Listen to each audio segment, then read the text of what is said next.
Hi, it is I, Wellington, back with another episode of Not Animanga. Today we are going to be looking at the anime Ergo Proxy and examining it in the context of dualism. Why? Well, that's because the anime was partially inspired by dualism as well as other philosophy. So we're going to get into that shortly, but first I want to address something you may be wondering. When is the proverbial episode 3 coming out if we are not to be talking about it today?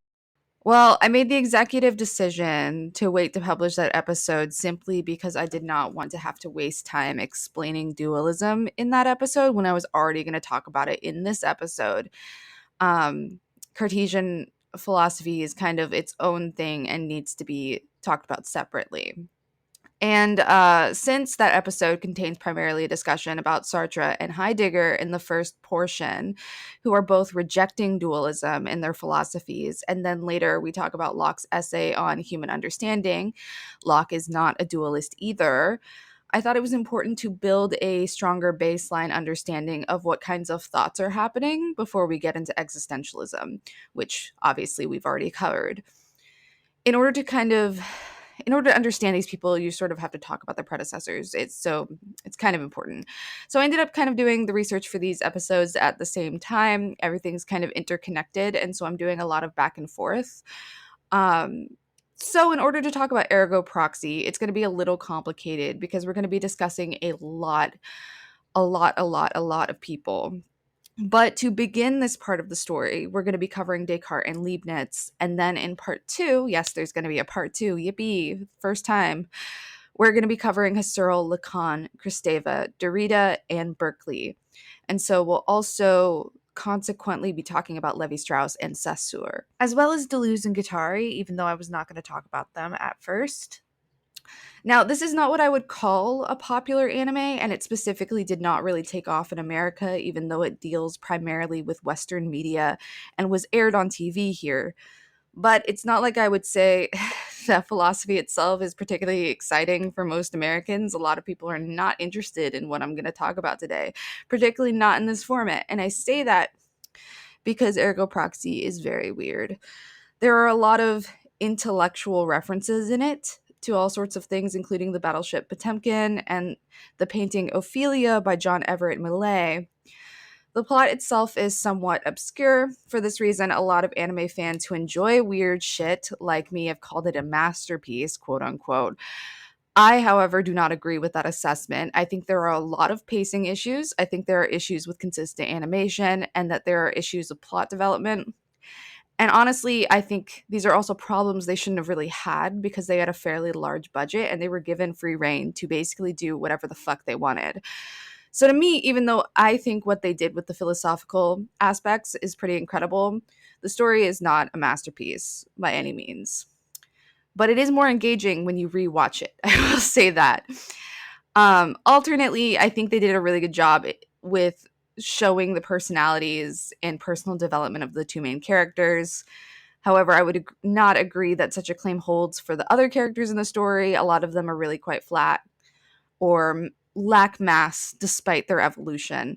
In particular, ignoring pacing, the show is trying to do too many things at once. There are a lot of themes and ideas being thrown around that get lost because the plot can't handle all that, plus the story, in my opinion. If they had focused on just one or two, I think it would have been way more effective. Again, I think the pacing was partially responsible for this. So there's a whole lot of things going on that get in the way of seeing what's really happening. So generally speaking, I am one of those people who believes that if the production is not well rounded in a way that enables the entire project to be fully realized for its effort, it is just not a masterpiece, unfortunately. But I am excited to explain the complexity of the philosophical components today because actually it is really clever what they did here. So let's start out with a little bit of plot to get the ball rolling. The series has 23 episodes and ran from February to August 2006 on Satellite Network. And it's an anime original, which means that any manga that has been written about Ergo Proxy since are just spin-offs. They're not canon. Ergo Proxy follows the story of two main characters whose paths consistently cross until finally they are forced to travel together on a quest to figure out what is going on in their city, Romdeau. The first character's name is Riel Mayer. She is a young 20-something cop who is high-ranking in the intelligence bureau.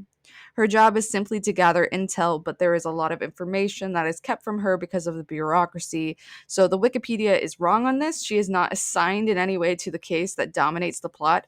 She basically brute forces her way into the situation in order to solve it for herself. She has pale skin and black hair. Her signature makeup look is blue eyeshadow with pale pink lipstick, which a lot of people have insisted was inspired by Amy Lee from Evanescence. Bring Me to Life did come out in 2003, and Ergo Proxy was aired in 2006. So it's possible. Riel has a companion who feeds and clothes her named Iggy. Iggy is an artificial intelligence or robot, meaning that he is essentially her slave. These companions are called entourages or auto reeves. Our other main character is an immigrant going by the name Vincent Law. While working to become a citizen of Ramdo, he works as a garbage collector and hunter of malfunctioned auto reeves. He is technically a perfect citizen, given that he's submissive and capitulates at pretty much everything, but he lacks citizenship, and therefore he is at the bottom of society. There's automatically some symbolism in his character, given that his eyes are drawn closed for most of the story, and we see him slowly open his eyes as he and Riel learn more about Ramdo, themselves, and each other. Important point before we get started is just that I was unable to watch the first episode, but if you would like to read what happens there, you can consult the Gray Spectrum Annal, which has blog posts covering every episode, which I've used extensively here. Since I couldn't watch it, I figured I might as well just start from the second episode because I don't think you're missing very much by starting on 2. So, our story begins with Riel directly following what appears to be an attack on her life. She has, by this point, reported the break in at her home, and the story opens on her combing through a database of potential suspects with the help of the security bureau. And this is where we see Vincent Law for the first time. The various bureaus we deal with throughout the story are difficult for me to keep track of, but to be fair, it's not really that important if you get confused, if you don't know what group is doing what. It doesn't have a very strong impact on whether or not you enjoy the show. Individual characters matter far more in Ergo Proxy. So she figures out pretty quickly that everyone is hiding a secret, namely what a proxy is. And there ends up being more than one proxy, though she doesn't know that yet. Second of all, exactly what a proxy is remains elusive for the majority of the story, but we get a sense of what it could be from a snapshot moment, flash on the screen, when Riel is getting checked up by the doctor whose name is Daedalus. And this is another character we have to talk about at length, but not just yet. Riel fakes a breakdown in order to get Daedalus out of the room and starts searching for information on his computer. The screen says the following. Conclusion. Specimen confirmed as proxy. Amrita Sweetwater appears in ancient Hindu myth and grants eternal youth and immortality. Amrita cells divide infinitely, no Hayflick limit, and thus live indefinitely. The membrane surrounding Amrita cells is intensely activated when it nears, and that's cut off. This may be the result of a magnetic field radiated by the proxy, an antibiotic reaction to an unknown body. The reaction allows us to identify a proxy. So, whatever the proxy is, it's immortal, right? Like, you can gather that pretty much immediately. The context for this, since you need to know, is just that original humans like you and me, you and I, have left Earth and left creatures named proxies in charge of everything. And eventually, that power gets handed over to a human leader called the Regent. Humans on Earth have been created by proxies, as well as mechanical creatures called auto-reeves, whose job it is to protect and look after these artificial humans that the proxies have created in the absence of humans. And eventually, those humans are going to come back. So we have come in directly after humans have decided to return to Earth, and everything's been set into motion. Shortly following this, Riel is contacted by her grandfather, who is the regent of Romdo, asking her to visit him for an emergency meeting. And this is where we get to meet our philosophers, Berkeley, Lacan, Husserl, and Derrida. They chastise Riel and she rebukes them, asking what a proxy is. The philosophers make an agreement with Riel that she will no longer get involved without supervision under the threat that she will be put in the hands of the administrative bureau.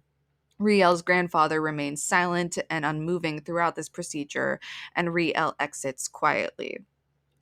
The next most important scene involves a strange creature which appears to be chasing Vincent Law. Vincent shoots at the creature, which then pursues him, and in the process kills and injures multiple people.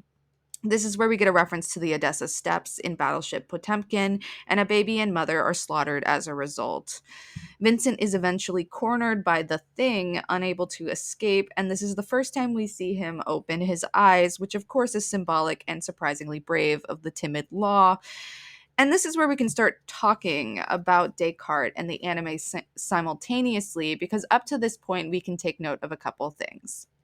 First, the episodes are labeled Meditatio 1, 2, and 3 up to this point as if to reference Descartes' meditations, and it's going to follow that pattern for the rest of the show. And second of all, this is where we end the second episode and begin the third, where we open on Vincent attempting to get to his feet as if coming out of a dream. "Today is the day I see, almost there," he says. So this has some significance to Descartes' meditations because one of Descartes' primary techniques is to argue that he very well may be living his own life as if in a dream. Descartes wants to establish that he is neither crazy nor living in a dream fabricated by some cruel Abrahamic god. Accordingly, I will suppose not a supremely good God, the source of truth, but rather an evil genius, supremely powerful and clever, who has directed his entire effort at deceiving me. I will regard the heavens, the air, the earth, colors, shapes, sounds, and all external things as nothing but the bedeviling hoaxes of my dreams, with which he lays snares for my credulity. I will regard myself as not having hands or eyes or flesh or blood or any senses, but as nevertheless falsely believing that I possess all these things. I will remain resolute and steadfast in this meditation, and even if it is not within my power to know anything true, it certainly is within my power to take care resolutely to withhold my assent to what is false, lest this deceiver, however powerful, however clever he may be, have any effect on me.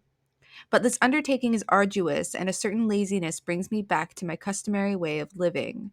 I am not unlike a prisoner who enjoyed an imaginary freedom during his sleep, but when he later begins to suspect that he is dreaming, fears being awakened and nonchalantly conspires with these pleasant illusions. In just the same way, I fall back of my own accord into my old opinions, and dread being awakened, lest the toilsome wakefulness which follows upon a peaceful rest must be spent thenceforward not in the light, but among the inextricable shadows of the difficulties now brought forward. And so this is where Descartes' first meditation ends, almost in line with Vincent waking up after his encounter with the creature. The scene opens, revealing Vincent slumped in a train car, accompanied by a shadowy figure which flickers in and out of existence. His cell phone slides across the floor of the car as the train trundles along, lighting up. Vincent, as if he were Descartes himself, struggles to awaken from his dream. So you can start to see the building blocks of the anime by merely reading through the meditations, and the way in which Descartes communicates meditatively is important too because of the technical nature of how a meditation operates. As Frankfurt writes in Demons, Dreamers, and Madmen, religious meditations are characteristically accounts of a person seeking salvation, who begins in the darkness of sin and who is led through a conversion to spiritual illumination. While the purpose of such writing is to instruct and initiate others, the method is not essentially didactic. The author strives to teach more by example than by precept. In a broad way, the Meditations is a work of this sort. Descartes' aim is to guide the reader to intellectual salvation by recounting his own discovery of reason and his escape thereby from the benighted reliance on his senses, which had formerly entrapped him in uncertainty and error. And that's from page 4. Descartes is necessarily derisive at the use of common sense compared to the use of reason, believing that reason entails fewer errors in thought. Quote, "And thus I little by little freed myself from many errors that can darken our natural light and render us less able to listen to reason." And that's from page 6. And we know by our rewatch that the shadowy figure accompanying Vincent is his true identity, Ergo Proxy, waiting to be discovered. "It's that dream again," he says, as a pendant shudders into existence in his hand. "It's him," says Vincent. So Vincent and the viewer have no idea what's going on until much later in the story, but this is the first indication we have that Ergo Proxy is going to follow the meditations pretty closely. There's also another thing that we're dealing with in Ergo Proxy, which is that there is a virus that corrupts the autoreivs in such a way as to give them sentience or consciousness, and it is called the cogito virus. We assume that this is named after Descartes' famous phrase, I think, therefore I am, cogito ergo sum. Now, one of the reasons Descartes is important in philosophy is because since his meditations, pretty much all of philosophy had been predicated on his work. Until people like Husserl and Hegel started to reject Cartesian philosophy, most philosophers were heavily focused on Descartes' dualism, otherwise known as the mind-body problem. This is the notion that the mind and body are composed of fundamentally different substances. They are interlinked and inherently connected, but they are still separate. Of course, there's a whole line of arguments in philosophical history trying to identify what substance is, which is something we saw when we covered Aristotle. Descartes' idea of substance is that a substance is nothing other than a thing which exists in such a way as to depend on no other thing for its existence. The mind is separate from the body insofar as it is indivisible, while the body is divisible. The mind is a pure substance that is naturally immortal and which does not depend on the body for its continued existence, and that's from Dempsey 2009. To quote Descartes, the decay of the body does not imply the destruction of the mind. So we can gather that the cogito virus is a literal corruption of technology that immortalizes the mechanical entity in such a way as to bestow a kind of soul. And so there's also some post-humanism happening here, and we're going to cover that extensively in other episodes, so don't worry about it for Ergo Proxy. I will always talk about post-humanism when it comes to anime because it's just so common. What we're interested in here is exploring and measuring how much actual philosophy has been covered in the writing of Ergo Proxy. We're trying to determine how much named and unnamed philosophy is present. So far, we understand that the cogito virus corrupts autoreivs and makes them sentient, have motivations and goals that they want to achieve on their own. Iggy is our prime example for this. He is equipped with a program that forces him to dote upon his master, Riel, and call her princess and basically just fawn over her. The cogito virus grants him sentience, and in so doing leads him to having very complicated feelings about who he is, what he is, and his general purpose in life, or raison d'etre, quote unquote. So he both ends up hating and loving Riel because she is his purpose, which leads him to eventually kidnapping her, which in turn leads to his death. So I want to turn to a particular section in the meditations that I think bears some significance. Descartes takes a moment to reflect that the human body is uniquely equipped by God, as opposed to machines that could be made by man. And then I had shown what the constitution of the nerves and muscles of the human body must be in order to make the animal spirits within them have the force to move its members, as when one observes that heads, shortly after being severed, still move about and bite the earth, even though they are no longer alive. I had also shown what changes must take place in the brain in order to cause wakefulness, sleep, and dreams, how light, sounds, odors, tastes, heat, and all the other qualities of external objects can imprint various ideas there through the meditation of the senses, how hunger, thirst, and the other internal passions can also send their ideas there. What part of them needs to be taken there for the common sense, where these ideas are received for the memory which preserves them and for the imagination which can change them in various ways and compose new ones out of them, and by the same means distributing the animal spirits into the muscles, make the members of this body move in as many different ways, and in a manner appropriate to the objects that present themselves to the senses and to the internal passions that are in the body, as our own bodies can, without their being guided by the will. This will in no way seems strange to those who are cognizant of how many different automata or moving machines the ingenuity of men can make, without, in so doing, using more than a very small number of parts, in comparison with the great multitude of bones, muscles, nerves, arteries, veins, and all the other parts which are in the body of each animal. For they will regard this body as a machine which, having been made by the hands of God, is incomparably better ordered, and has within itself movements far more wondrous than any of those that can be invented by men. And I paused here in particular in order to show that if there were such machines having the organs in the shape of a monkey or of some other animal that lacked reason, we would have no way of recognizing that they were not entirely of the same nature as these animals. Whereas if there were any such machines that bore resemblance to our bodies and imitated our actions as far as this is practically feasible, we would always have two very certain means of recognizing that they were not at all for that reason true men. The first is that they could never use words or other signs or put them together as we do in order to declare our thoughts to others. For one can well conceive of a machine being so made that it utters words, and even that it utters words appropriate to the bodily actions that will cause some change in its organs, such as if one touches it in a certain place, it asks what one wants to say to it, or if in another place it cries out that one is hurting it, and the like. But it could not arrange its words differently so as to respond to the sense of all that it will be said in its presence, as even the dullest men can do. The second means is that, although they might perform many tasks very well or perhaps better than any of us, such machines would inevitably fail in other tasks. By this means, one would discover that they were acting not through knowledge, but only through the disposition of their organs. For while reason is a universal instrument that can be of help in all sorts of circumstances, these organs require some particular disposition for each particular action. Consequently, it is for all practical purposes impossible for there to be enough different organs in a machine to make it act in all the contingencies of life in the same way as our reason makes us act. So, as you can see, a problem that emerges is that not even Descartes, who this virus is named after, believes that machines are enough like humans. He also repeatedly brings up this idea of automatons to try and show that some sort of mischievous god could control the individual's perception, i.e., your perception, my perception, Descartes' perception, and cause us not to see the world adequately. For example, page 68. But then, were I perchance to look out my window and observe men crossing the square, I would ordinarily say I see the men themselves just as I say I see the wax.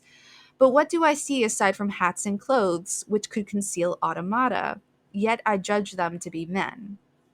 And Leibniz says something similar in his Monadology.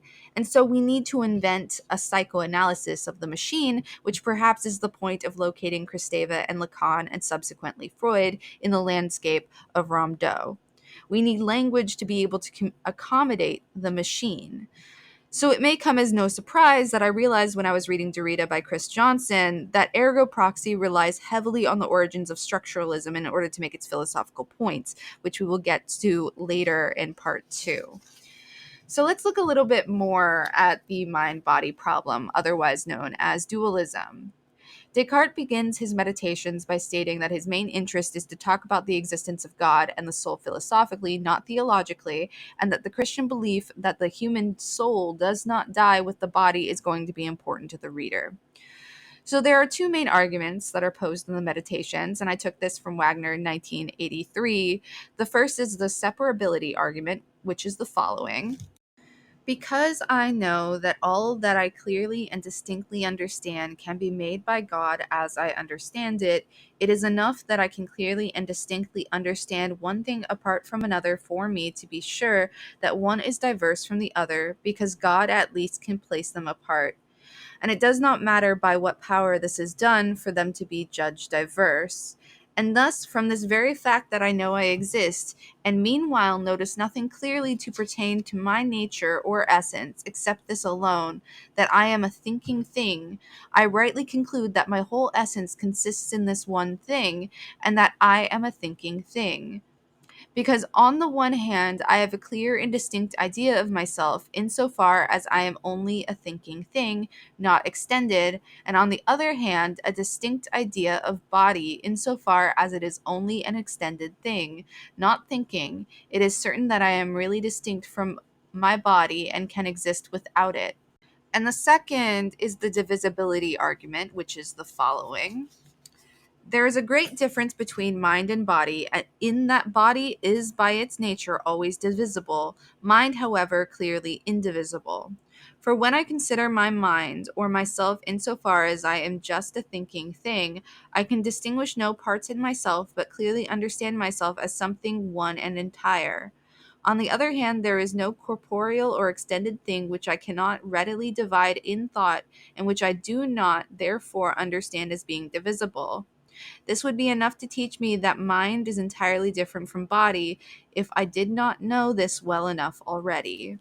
The second, Wagner thinks, has been ignored by scholars of Descartes, and in his paper he argues that there's very little difference between the two proofs, and his goal is ultimately to unite the two.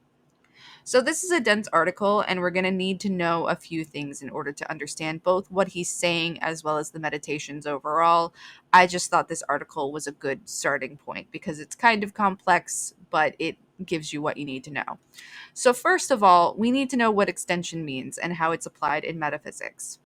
Historically, the concept of extension goes all the way back to Plato's time frame, where there was this guy named Archytas born 428 BC in Italy, and he was Plato's friend. He was affiliated with the Pythagorean school and was primarily a mathematician. He believed that space was infinite and therefore the universe was infinite, and that this could be proven using arithmetic. So he explained this using a staff as an example of how something, be it a hand or a spear or some other object, could reach out and touch the outermost limits of the universe or reality. Quote, if I arrived at the outermost edge of the heaven, could I extend my hand or staff into what is outside or not? It would be paradoxical not to be able to extend it. And that was from Wikipedia. Descartes takes a similar notion of extension, seeming to echo this when he says, for now I observe that my knowledge is gradually being increased, and I see nothing standing it in the way of its being increased more and more to infinity. So this is how we get the mind-body problem, because he identifies the body as having the ability to extend itself, and the mind alternately exists because of itself, but also appears to be able to access infinity if imperfectly. Quote, the very nature of an idea is such that of itself it needs no formal reality other than what it borrows from my thought, of which it is a mode. And that's from page 74. And from 77, indeed, this gradual increase is itself a most certain proof of imperfection. Modes come after substance, so substances have or are consisted of modes. So the mind-body problem is where and how the mind and body find their separation and connection, and this is where we get Descartes ruminating that he could be living through a dream among other potential realities. So to quote Wagner again, conceiving mind apart from the body should mean forming a conception of mind which does not attribute extension to minds. What God then guarantees is that minds can exist without extension. God at least can place them apart, and the actual distinctness of mind and body is inferred from this possibility. The role of God then for Descartes is to permit Descartes' transition from a limited conception of mind to a modal proposition about mind and body, from which dualism is supposed to follow without divine assistance. So this is meant to be part of the separability argument, but obviously this gets complicated because Descartes appears to be arguing for multiple things, which is Wagner's point. We need a clear and distinct distinction between mind and body, which is difficult to get at when someone is just in the process of ruminating, as Frankfurt 1970 explains when he says that Descartes affects the point of view of someone who is philosophically unsophisticated and who has always been guided more or less unreflectively in his opinions by common sense. Descartes is trying to abandon that which he already knows in order to make a fresh start on examining what is certain and true, and how a reasonable person can find a secure foundation for the sciences. And just as Descartes goes looking for something certain beyond a doubt, Riel launches her investigation solo and unflinching in the face of shocking truths. At the heart of Ergo Proxy, there is a concept known as raison d'être, which is French for reason for being or excuse for being, and it was first used by John Stuart Mill, who we will not be talking about here, but it is tied in this story to Descartes' Cogito Ergo Sum. Near the end of episode 3, we cut back to the Great Hall where the philosophers live out their electronic lives. They are discussing Riel and her meddling ways, debating why she is so inquisitive and intelligent and what they could have done differently. They all agree that the city's raison d'etre is at stake because of Riel's snooping. Their discussion seems to echo Descartes when he says the following. One of the first was that it occurred to me to consider that there is often not so much perfection in works composed of many pieces and made by the hands of various master craftsmen as there is in those works on which but a single individual has worked. Thus, one sees that buildings undertaken and completed by a single architect are usually more attractive and better ordered than those which many architects have tried to patch up by using old walls that had been built for other purposes. Thus, those ancient cities that were once mere villages and in the course of time have become large towns are usually so poorly laid out, and that's from page 7. Now, we find out later that the existence of the city is predicated on preserving life on Earth for humans who had left the planet a long time ago, and this is why the proxies were created. So the point of the raison d'etre being included alongside cogito ergo sum is that not only do we need to develop a psychoanalysis of the machine, but also it emphasizes the individual struggle of characters, specifically Vincent or Ergo Proxy himself, as well as Daedalus, as knowledge causes reason to collapse. Reason, that necessary component of 17th century rationalism, begins to disintegrate as our main characters learn more about their accidental purposes and struggle to maintain semblances of the lives they lived before. But let's go back to the separability argument real fast. Wagner would probably not like the description I gave earlier for mind-body distinction. When he writes out the separability argument, he formulates it symmetrically as the following in two different formats. And he says that these are approximations. So 1, G. Let R be a clear and distinct conception of a kind of thing F. Then God can make anything of kind F conform to R. That is, God can make anything of kind F have all and only those properties which F's are perceived as having in R. 1.1. Every body is extended. 1.2. I have a clear and distinct conception which attributes thought and fails to attribute extension to minds. 1.3. Any mind can exist as a thinking, unextended thing by 1.2. And G, meaning that 1.3 follows from 1.2 and G. C, no mind is a body. G as above. And here's the second argument. 2.1, every mind thinks. 2.2, I have a clear and distinct conception which attributes extension but fails to attribute thought to bodies. 2.3, any body can exist as an extended, unthinking thing. Conclusion, no mind is a body. So basically, that is what he says is the separability argument. To continue with his sort of analysis, perhaps the most glaring feature of 1 and 2 is their invalidity. Let me, however, first deal with some less substantive points. With Descartes' permission, I have stated C and various premises in terms of minds, not mind, and bodies, not body. I have also toned down his first person idiom by speaking of minds instead of myself in 1.2 and C. More importantly, I have suppressed Descartes' concern with the essence of mind and body. Of course, he extends C to non-actual minds and bodies, so minds and bodies that don't exist in actuality.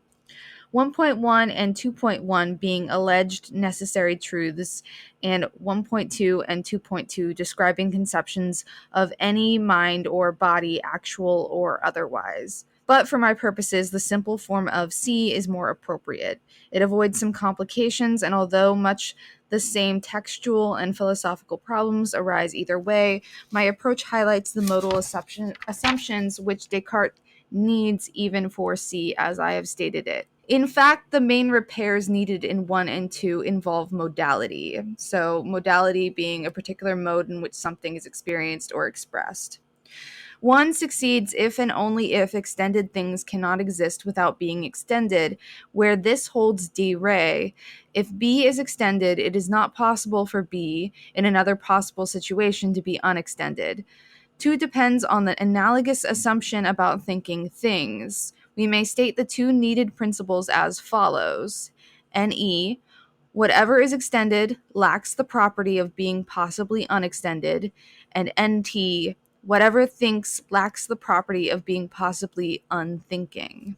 With these premises added, C follows in each case by Leibniz's law. And Leibniz's law is basically if two things share all of the same properties, then they are identical, one and the same object. So he wants to add these two premises to the separability argument. An observation I have for this is just that it's a tough job to pull premises out of the body of Descartes' work, which is perhaps symbolic. But the main takeaway that you need from this argument is basically the conclusion, which no mind is a body. Okay?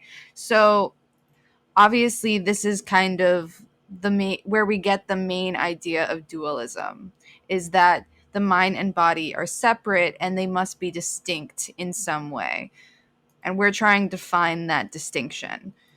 With the addition of NE and NT, we have to keep in mind that the author Wagner is saying that Descartes would accept these principles, but that they aren't argued for or clearly asserted. So, to quote, Descartes does not commit the blunder of inferring NE and NT from their counterparts, but he neglects to argue that thought and extension are essential de re to minds and bodies respectively, unless we call the necessity and self-evidence of the de dicto principles an argument. Now let's get into the part of the article I'm much more interested in, where Wagner explains G. Three sorts of exceptions to G are side issues for us. I believe that God must add properties guaranteed by sheer logic, thinking or laughing, transcendental properties, e.g., duration, and negative properties, such as being unextended in the case of mind. But even apart from these, God cannot, for example, make thought the only property of a mind. What thinks must think in particular ways, and although the contents of a mind God makes may change from moment to moment, he must always supply it with determinate thoughts. More generally, when God gives something a certain property, he must give it what Descartes calls modes of that property, unless, unlike thought and extension, it is already entirely specific. Quote unquote.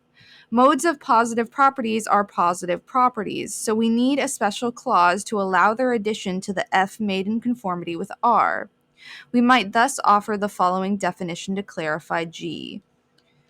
D. Given a clear and distinct conception R representing a certain kind of thing F, just as having properties F1 to Fn, God makes a thing A conform to R if and only if he makes A have F1 to Fn and no further properties besides D1 transcendental properties, D2 negative properties, D3 modes of F1 to Fn, D4 logical consequences of properties added under D1 and D3.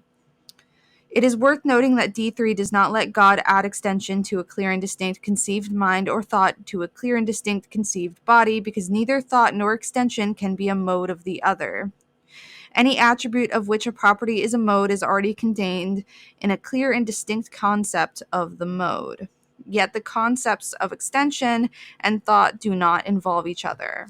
So this is a whole lot to consume, but I hope it makes sense. And you don't really need to know, fully understand the layout of what we just went over, the D basically. But to take it apart and explain it more succinctly, R represents something like F. And R happens to have properties called F1 and Fn. So these are, say, two properties. Okay? So A, which is a totally separate thing, conforms to R. It's similar to R if it has these properties. That's D, basically. And D1 to D4 are just clarifying what properties are for that thing. So the problem ultimately with the separability argument is ambiguity and lack of distinction, lack of clarity. So then Wagner is going to refine G from the first two statements of the separability argument. So here's 3. G, Let R be a complete, clear, and distinct conception of a kind of thing F. Then God can make anything of kind F conform to R in the sense of definition D, the definition that I just explained to you. 3.1, every body is extended. 3.2, I have a complete, clear, and distinct conception which attributes thought and fails to attribute extension to minds. 3.3, any mind can exist as a thinking unextended thing. And E, whatever is extended lacks the property of possibly being unextended. C, no mind is a body. And here is the second version of this. G, as I just explained it. 4.1, every mind thinks. 4.2, I have a complete, clear, and distinct conception which attributes extension and fails to attribute thought to bodies. 4.3, any body can exist as an extended, unthinking thing. NT, whatever thinks lacks the property of possibly being unthinking. And conclusion, no mind is a body. So I like the second one more, number 4, because of every mind thinks. I feel like that's more in line with the cogito ergo sum, and so it makes more sense to people. But they both work out fine.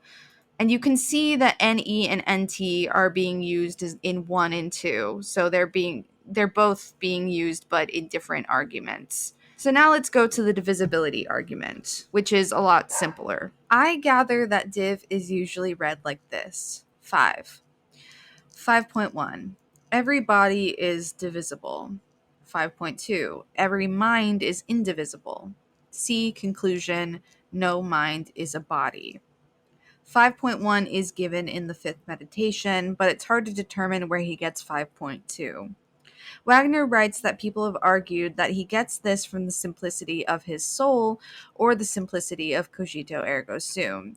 To quote Ballard, 1957, Descartes understood the cogito sum to report not merely an occasion of empirical self-consciousness, but the intuitive apprehension of the incidence of an essence in time.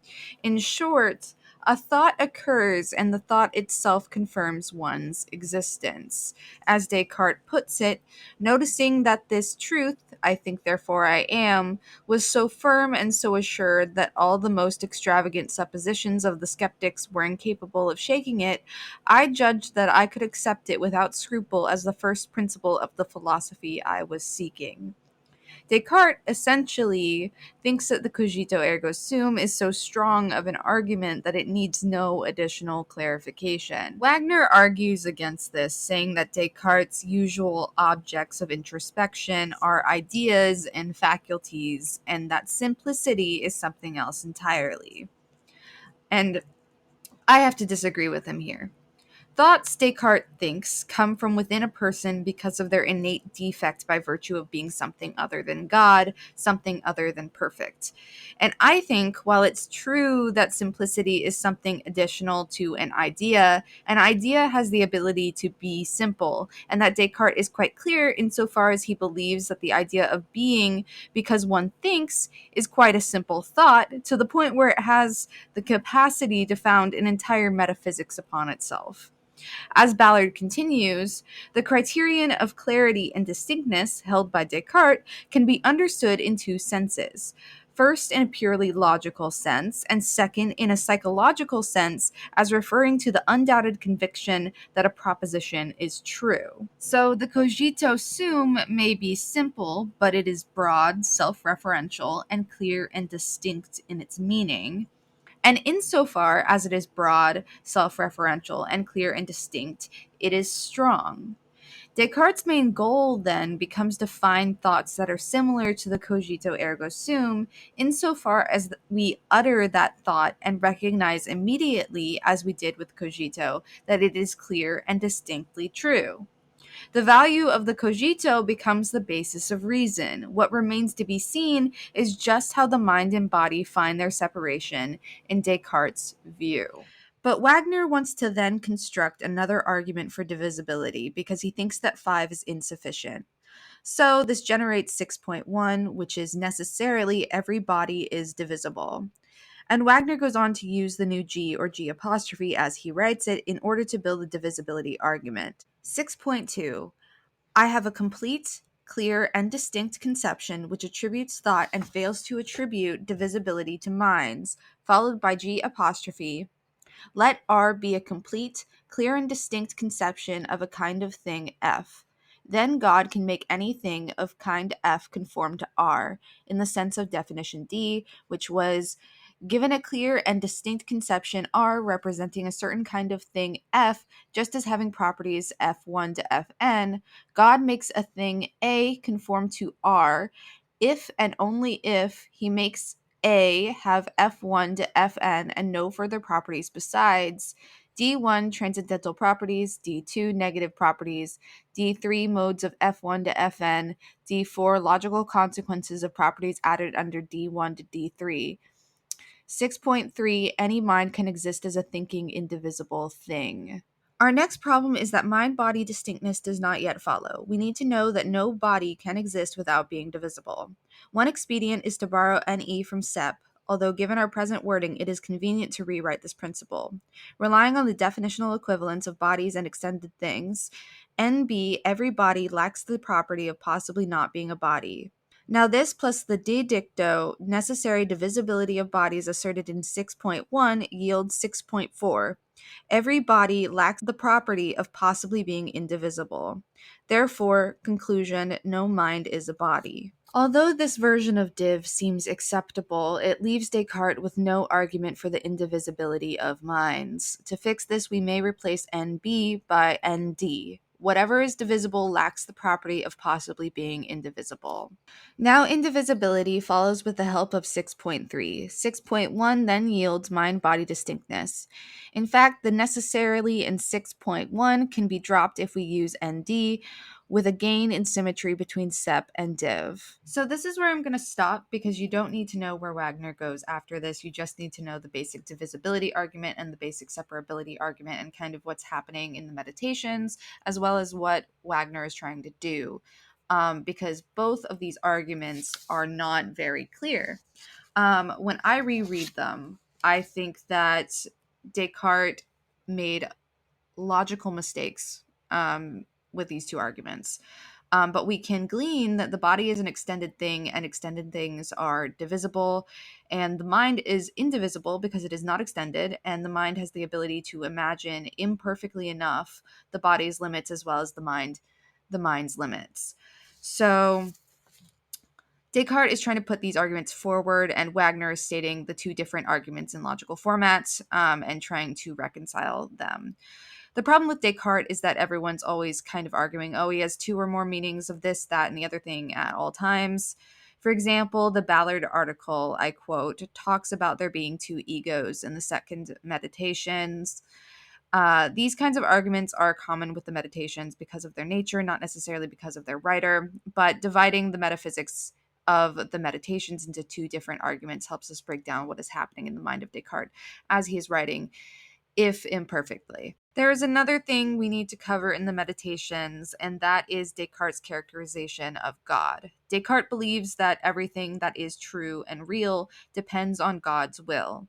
He warns us against arrogantly supposing our own minds to be so powerful and wise as to grasp and set limits on what God can do or what he is willing to do.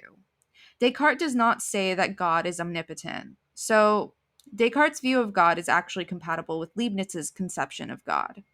Leibniz holds that essentially God found the world's components and chose what would become the actual world. Leibniz believes in multiple possible worlds, but that the one we live in now is the best world that God could have made from the components he discovered. God's will is what determined the actual and real world. And this compatibility between Leibniz and Descartes is important, which you may have guessed if you have been following my Substack. Leibniz is a core player in Ergo Proxy, and so we're going to have to talk about him next. So if you have a look at our timeline that I published to Substack, you can see that I have marked the births and deaths of Descartes, Leibniz, Berkeley, Freud, Husserl, Lacan, Derrida, and Kristeva, and I put a text box indicating that Levi-Strauss and Saussure fall generally in the 1800s area range, while Deleuze and Guattari fall in the 1900s. Leibniz was born on the 1st of July, 1646, and he died 14th of November, 1716, so his life overlaps with that of Descartes. Leibniz, like Descartes, was what is known as a rationalist philosopher. Rationalists at the time contrasted with the school of British empiricism, so that consisted of people like Hobbes, Hume, Berkeley, and Bacon. Leibniz is well known as a mathematician, but obviously he contributed to philosophy, otherwise, we wouldn't be talking about him. He was criticized by Voltaire, for example, for his belief that this is the best possible world that God could have actualized. Leibniz believed that two principles of logic stood firm in determining both reason and why the world exists as it does. First, he accepted the principle of contradiction, which is that for any given proposition, the proposition and its negation cannot both be true. And second, he accepted the principle of sufficient reason, which holds that everything must have a reason or cause. The faculty of reason is necessarily governed by these two principles, and Leibniz holds that the first reason of all things must be God. That makes sense, right? This is consequently part of his proof for God, and that alone should indicate to you that Leibniz has similarities with Descartes. Leibniz was friends with Spinoza, and most importantly, he also built some of his career on critiquing Locke's essay concerning human understanding, which is integral to the overall study of philosophy. What we want to talk about today, however, is the Monadology. The Monadology is a short work of about 90 aphorisms contained within 15 pages total. If you would like to read it, there is a PDF copy linked in the bibliography on my Substack.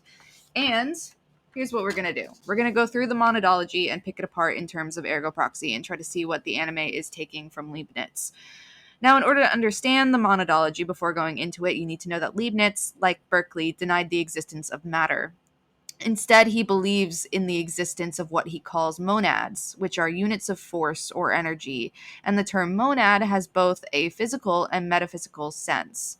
To quote Rescher, 2003, physically, monads are centers of force or activity loci characterized by a dynamic impetus to change.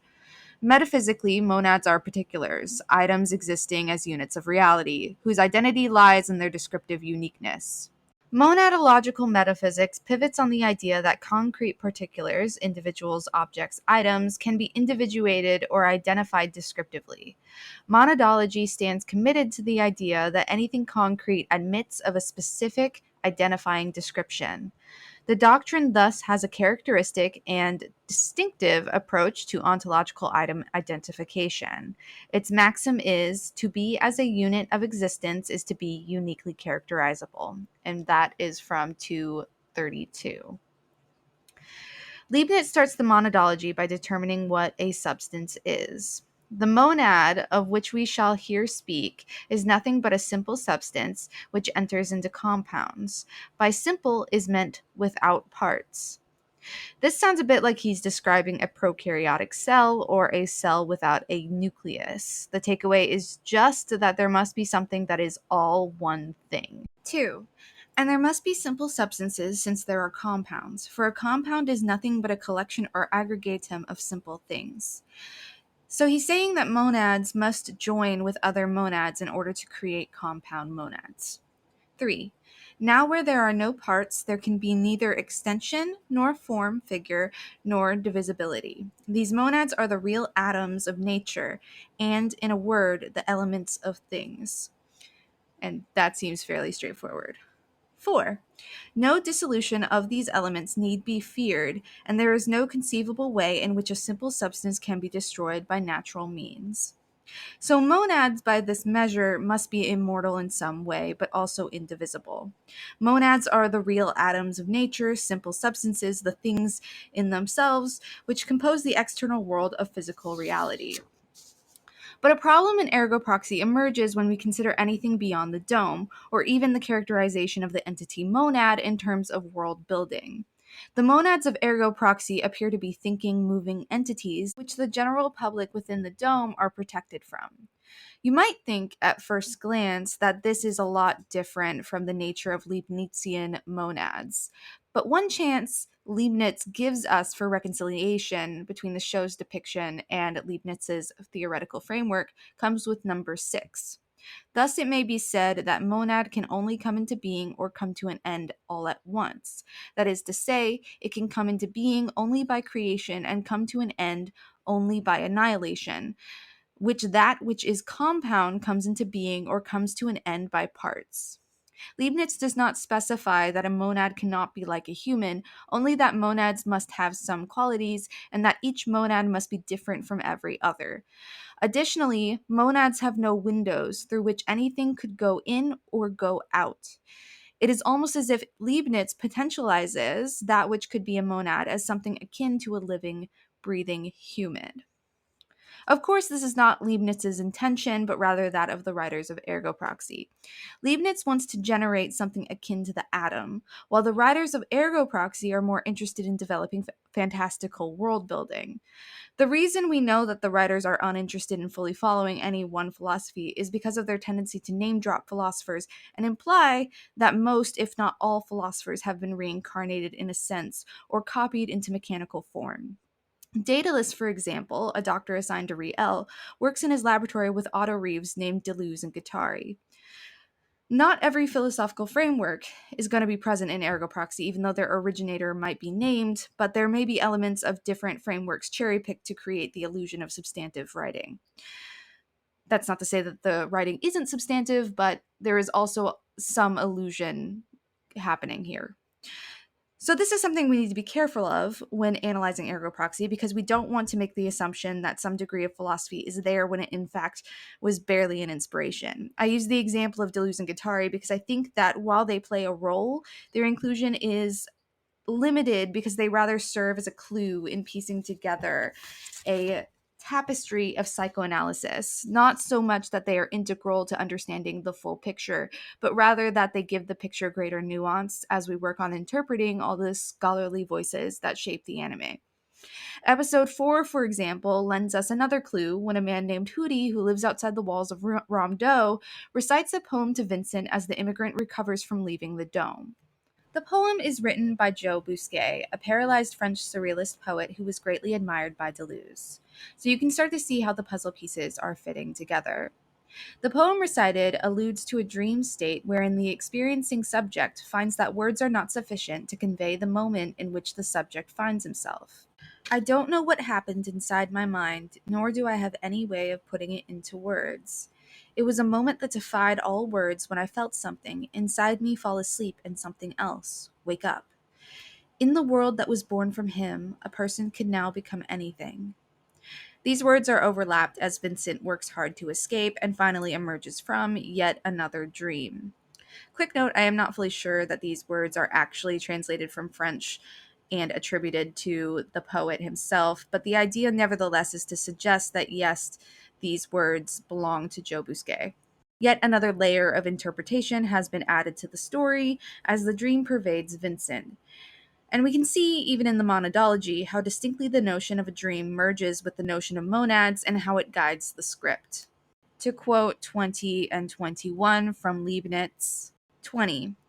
For we experience in ourselves a condition in which we remember nothing and have no distinguishable perception, as when we fall into a swoon or when we are overcome with a profound dreamless sleep.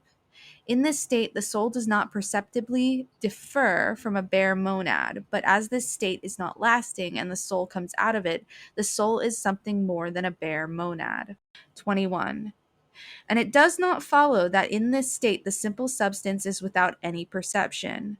That indeed cannot be for the reasons already given, for it cannot perish, and it cannot continue to exist without being affected in some way, and this affection is nothing but its perception.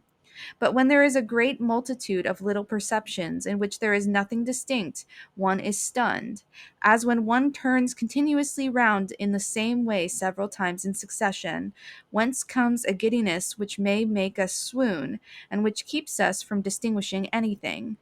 Death can for a time put animals into this condition. But let's return quickly to the first few numbers, wherein Leibniz is busy determining what a substance is.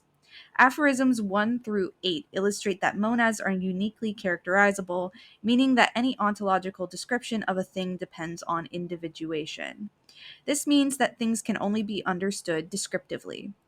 So we've already covered 4. Let's read off from 5 all the way to 8. 5. For the same reason, there is no conceivable way in which a simple substance can come into being by natural means, since it cannot be formed by the combination of parts.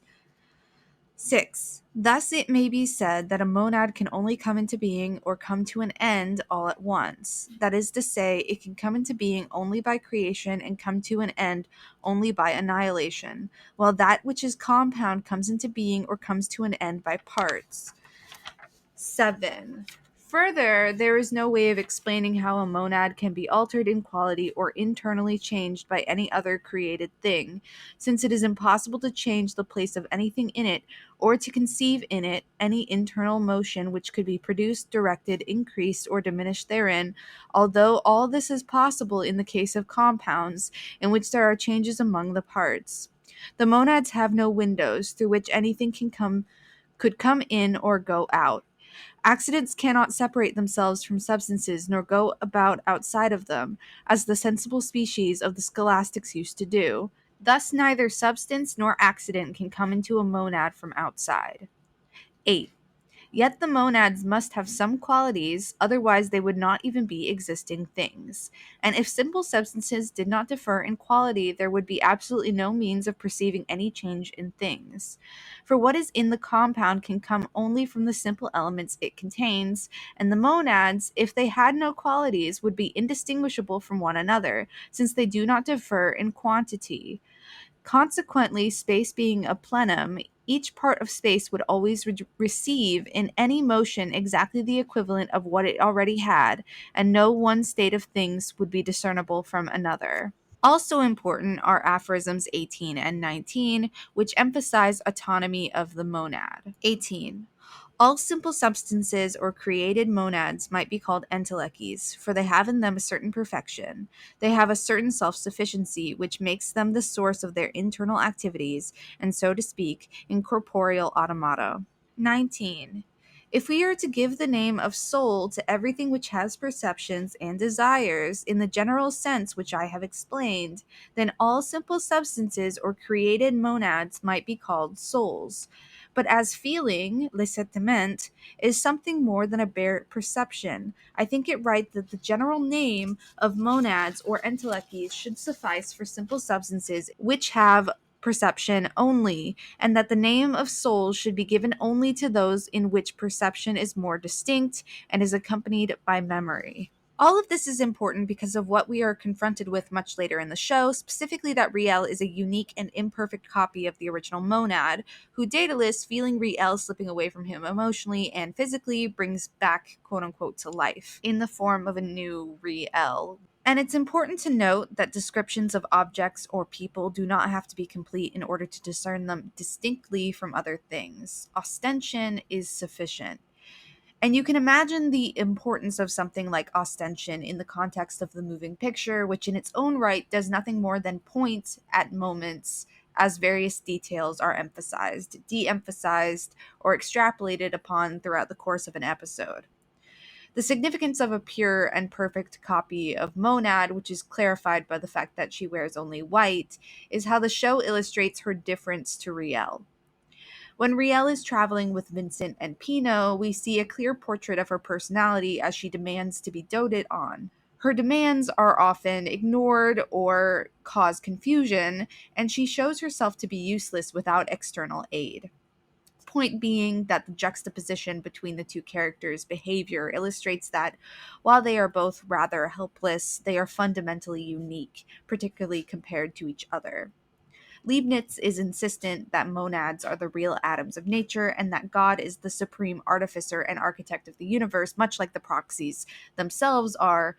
Thus, the uniqueness of monads are held up as a law of the universe in this universe, and that's the significance of monad, the character.